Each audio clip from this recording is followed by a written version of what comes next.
MK et Fnatic pour cette deuxième journée du LEC, ça a donné quoi? On regarde ça ensemble. Salut, moi c'est Bao et aujourd'hui on va débrief le match qui opposait MK à Fnatic de ce dimanche au format BO3.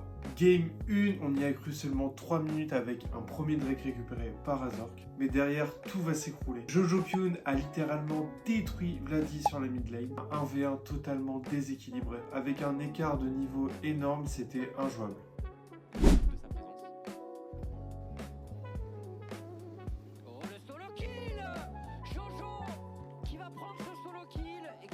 La game était terminée à la 15e minute, MK avait juste à dérouler son jeu pendant que Fnatic subissait sans forcément trouver de solution. Razork était clairement en difficulté aujourd'hui, plusieurs erreurs qui lui ont coûté cher. Psychologiquement et mentalement, il pouvait plus suivre. Alors le seul qu'on pourrait sortir du lot, ce serait Upset avec Sayonara, mais ça ne changera pas l'issue du match et ce sera bien 1-0 pour la structure espagnole.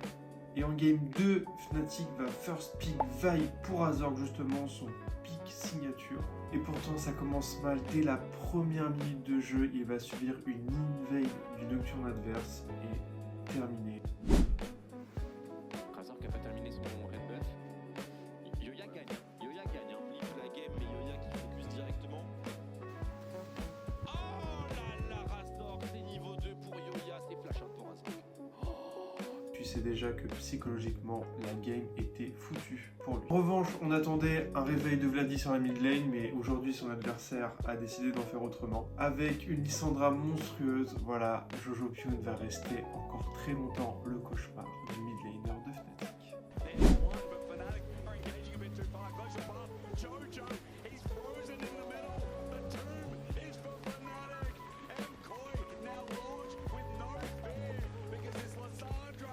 Allez, petit point positif quand même, on a encore un Upset qui est resté solide sur son Jhin.